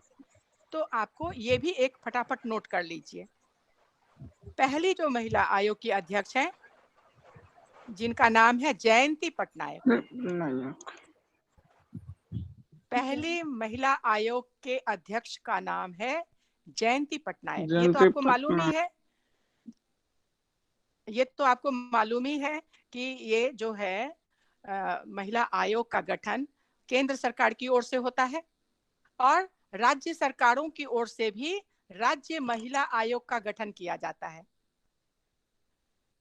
मैम इसका गठन कब दूसरे हुआ था? अध्यक्ष थी राष्ट्रीय महिला वी आयोग मोहन गिरी। हाँ मैम इसका गठन कब हुआ था? राष्ट्रीय महिला आयोग का जो गठन किया गया था 1992 में। ये आयोग 31 जनवरी 1992 में गठित की गई थी। राष्ट्रीय महिला आयोग का गठन 31 जनवरी 1992 में हुई थी और इसकी कार्यकाल की जो शुरुआत है वो 3 फरवरी 1992 से हुई और हर 3 साल पर इसके अध्यक्ष बदले जाते रहे हैं। ठीक है जी। तो दूसरी महिला अध्यक्ष का नाम है वी मोहन गिरी। ये 21/7/1995 में इनका कार्यकाल का प्रारंभ हुआ था। 21/7/1995 में वी मोहन गिरी अध्यक्ष बनाई गई। ठीक है। तीसरी महिला आयोग की अध्यक्ष का नाम है विभा पार्थसारथी। तीसरी अध्यक्ष का नाम है विभा पार्थसारथी। आप लोग अपना अपना म्यूट कर लीजिए, तभी आपको क्वालिटी अच्छी मिलेगी। ये बार बार हम बता रहे हैं आपको।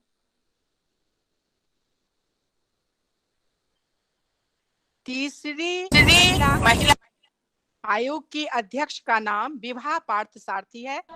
ये 18/1/1999 को अध्यक्ष मनोनीत की गई थी। चौथी महिला आयोग की अध्यक्ष का नाम है पूर्णिमा आडवाणी। ये 25 जनवरी 2002 को अध्यक्ष बनी।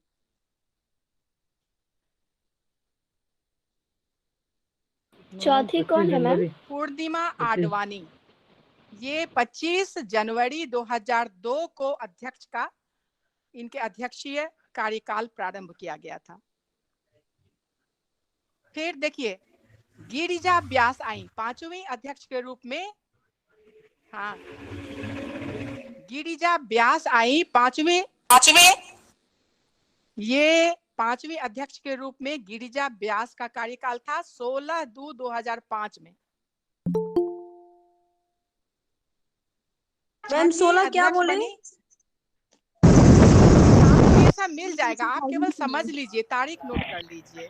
नाम कहीं भी खोजेंगे तो मिल जाता है। 16/2/2005 बोले ना मैडम जी? हाँ, जो 5वां जो अध्यक्ष बनी वो गिरिजा व्यास बनी, और वो 16/2/2005 को बनी। और आपको बता दें कि छठी अध्यक्ष के रूप में भी गिरिजा व्यास ही बनी, यानी 9 अप्रैल 2008 तक ये रही। ठीक है। अब ममता शर्मा बनी 7वीं महिला अध्यक्ष 2/8/2011 को बनी। 7वीं कौन है मैम? ममता शर्मा बनी 7वीं महिला अध्यक्ष। 2 बार बनी गिरिजा व्यास, 5वीं और छठी। और 7वीं में जो नाम है अध्यक्ष का वो है ममता शर्मा। ये 2/8/2011 को बनी। फिर 8वीं महिला अध्यक्ष के रूप में ललिता कुमार मंगलम बनी। ये 2014 से 2018 तक रही। ठीक है। और अभी जो है यानी 2018 से आज तक वो रेखा शर्मा है। मैम ललिता कुमार मंगलम कब तक रही? कौन? 14 से 18। ललिता कुमार मंगलम 2014 से लेके 2018 तक। मैं जल्दी जल्दी आपको बता देती हूँ। नोटिफिकेशन पढ़ लो। देखिए अभी तो मुझे बहुत कुछ बताना था। मीटू जो एक संस्था है उसके बारे में भी बताना था, लेकिन अब समय का अभाव है तो मैं कुछ बहुत शॉर्ट में ही बता पा रही हूँ। देखिए, इसका जो संगठन है महिला आयोग का, केंद्रीय महिला आयोग का, इसके महिलाओं के हित के लिए समर्पित जो अध्यक्ष हैं, ये केंद्र सरकार द्वारा मनोनीत किया जाता है। इसका संगठन, इसमें अरे बाप रे, अभी तक आप वहीं पे अटकी हुई हैं। आपको मिल जाएगा, आप खोजेंगे तो मिल जाएगा। ठीक है। अब आप देखिए, राष्ट्रीय महिला आयोग के एक अध्यक्ष तो होती ही है, उसके साथ साथ 5 सदस्य होते हैं।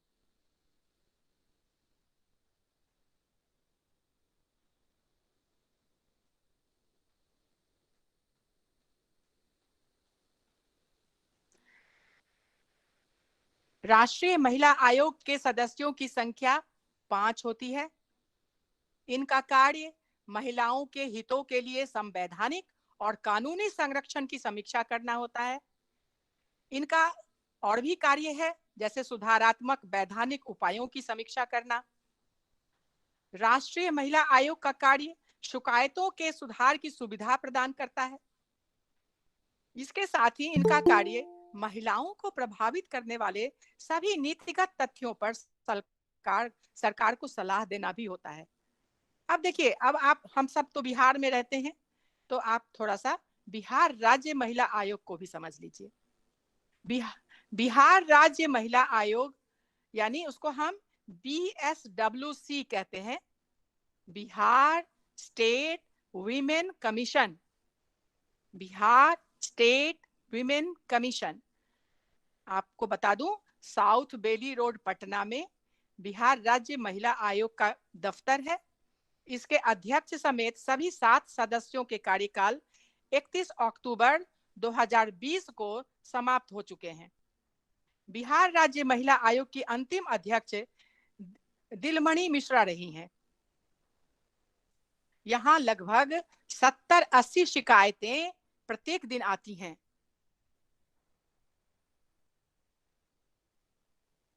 ऑनलाइन वेबसाइट पर आजकल महिलाएं अपनी शिकायतें ऑनलाइन ही कर रही हैं, क्योंकि अभी फिलहाल 2020 के बाद और कोविड के बाद इसकी फिर से सदस्यों और अध्यक्ष का निर्माण नहीं किया गया है, जो सरकार के द्वारा किया जाना था।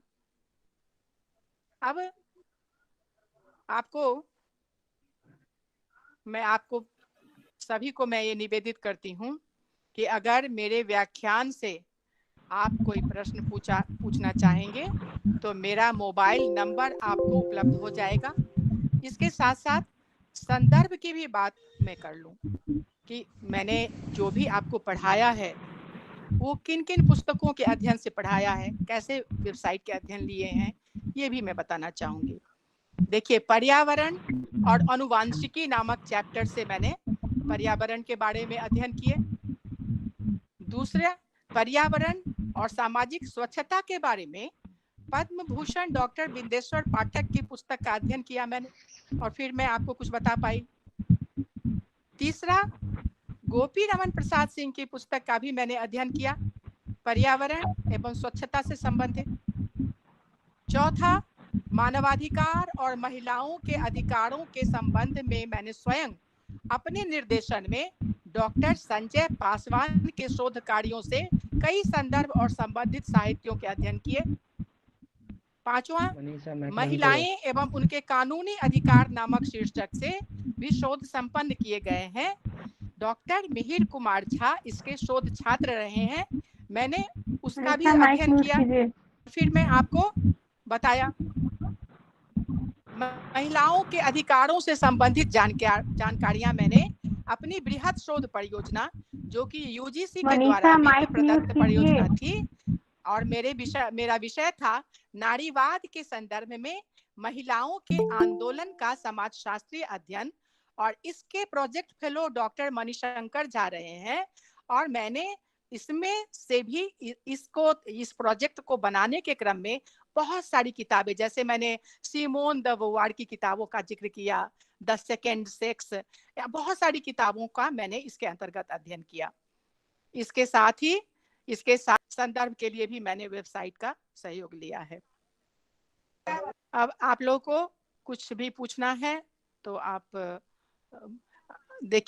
देखिए आपको मैं बताऊं, जो कुछ भी आपको जानकारी चाहिए, मैं महारानी कल्याणी कॉलेज की समाजशास्त्र की व्याख्याता हूं और मैं वहां उपलब्ध हूं।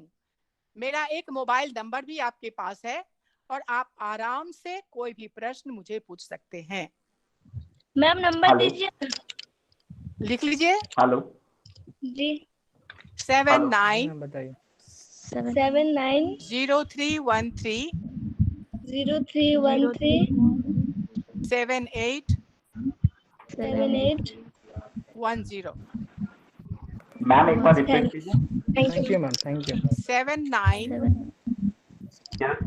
0313 78 10। थैंक ओके, आपको मैंने पहले भी कहा, अभी फिर से कह रही हूँ कि आपको कुछ भी इससे संबंधित, आप फिर से क्या बताइए। आप जिनको मैंने कह दिया है इनसे, 1 मिनट, किसी का फोन है, पूछते हैं। आप ही लोगों में से किसी ने किया है? अच्छा ठीक है, ठीक। अभी डायल मत, आज के लेक्चर का पीडीएफ अवेलेबल अभी डायल मत कीजिएगा। मैम। इसका पीडीएफ हम दे सकते हैं, ऐसा कुछ नहीं है। देखिए, इस प्लेटफॉर्म पर ये बात करने की नहीं होती है। आप हमारे कॉलेज, मैंने मोबाइल नंबर भी दे दिया, मेरा ईमेल नंबर भी आपको कॉलेज से मिल जाएगा। हम तो पढ़ने वाले विद्यार्थियों को खोजते हैं, आप हमारे कॉलेज में आइए, जो भी जिस प्रकार की सहायता आप चाहिएगा वो हम आपको मुहैया कराएंगे। मैम हम लोग का घर बहुत दूर है, हम लोग बिहार से हैं। तो अभी तो खैर कोरोना है तो घर पे और कॉलेज तो बुलाएंगे भी नहीं, अभी तो बस ऑनलाइन ही। आप गणेश जी हैं, गणेश पासवान जी हैं, उनसे संपर्क कर लीजिए, उनसे मांगिए, वो हमको आपको दे देंगे। मैम एक क्वेश्चन और था। हेलो। हाँ हाँ मैम एक क्वेश्चन था। हेलो। हाँ हाँ हाँ रुको, अभी थोड़ा रुको। हाँ नहीं छोड़ दो, पूरा बंद करो। हाँ बोलिए क्या है। देखिए आवाज बहुत, सब लोगों ने अपना अपना लगता है कि वो माइक खोल लिया है, कोई आवाज नहीं आ रही है। नहीं तो आप अनम्यूट कीजिए ना, सबका अनम्यूट कीजिए ना मैम। क्या? हाँ बोले हैं, क्वेश्चन बोले हैं कि ये जो मैसेज आ रहा है गलत, उसको रिमूव नहीं कर सकते क्या? क्या मैसेज आ रहा है? मतलब कोई स्टूडेंट गलत गलत मैसेज जो कर रहे थे इसमें अभी तो अभी स्टूडेंट दे रहे थे। देखिए यही हाँ मैम, मतलब सेक्शन में दिया जा रहा है, कुछ गलत गलत उल्टा सीधा मैसेज किया जा रहा है चैट सेक्शन में। ठीक है ना, आपको मैं बताऊं, उनको हम बहुत जल्दी ट्रेस कर लेंगे और उनको रिस्ट्रिकेट कर दिया जाएगा। यस मैम, थैंक यू उसके लिए, क्योंकि जरूरी जो लोग गलत, देखिए स्त्री को देखा नहीं तो बस ये लोग बस इतना ही काम करते हैं। इसी पर तो मेरा आज का व्याख्यान है। मैम उसी का क्लास हो रहा है, वही गलती कर रहा है। मैम बहुत ज्यादा परेशानी हो रही है। उसी का क्लास हो रहा है और वही गलती दोहरा रहा है। हाँ अभी इन बातों का समय नहीं है। नहीं मैम आज वाला पीडीएफ मिल सकता है क्या, आज जो आपने पढ़ा है? देखिए जो गलत मैसेज कर रहा है ना वो पकड़ा जाएगा और फिर वो एग्जामिनेशन में वो बैठ भी नहीं पाएगा। मैम आज का पीडीएफ कैसे ऊपर होगा मैम? क्या पीडीएफ? आज जो स्टडी आप करवाएं, मेरे लेट से क्लास ज्वाइन किए हैं, आज का पीडीएफ कैसे ऊपर होगा मैम? आप बात कर लीजिएगा हमसे बात कर लीजिएगा। ओके। देखिए स्टूडेंट तो इतना भी नहीं समझते, देखिए जो स्टूडेंट तो इतना भी नहीं समझते कि इस प्लेटफॉर्म पर वो अपने आसपास की लड़कियों के साथ भी वो बातचीत करना शुरू कर देते हैं। वो क्लास नहीं करते हैं, वो व्याख्यान नहीं सुनते हैं और टीचर के लेक्चर से फायदा नहीं लेते हैं, बल्कि अपनी जो सहपाठी है जो उसके साथ वो चैटिंग करना शुरू कर देते हैं। तो उसके लिए क्या करिएगा आप? जो इसी को तो सोशलाइजेशन कहते हैं। हाँ आज का पीडीएफ जो है वो मैंने कितनी बार कहा आपको, देखिए पीडीएफ आपको ऊपर करना है। जो हम टेक्निकल सपोर्ट के लिए गणेश पासवान जी से सहयोग ले रहे हैं, वो आपको सब कुछ अवेलेबल करा देंगे। मैंने जितनी भी बातें अभी कही हैं वो सभी रिकॉर्डेड होंगी, वो सब आपको मिल जाएंगी। ठीक है? Okay ma'am, thank you. ठीक है, तो बहुत बहुत धन्यवाद।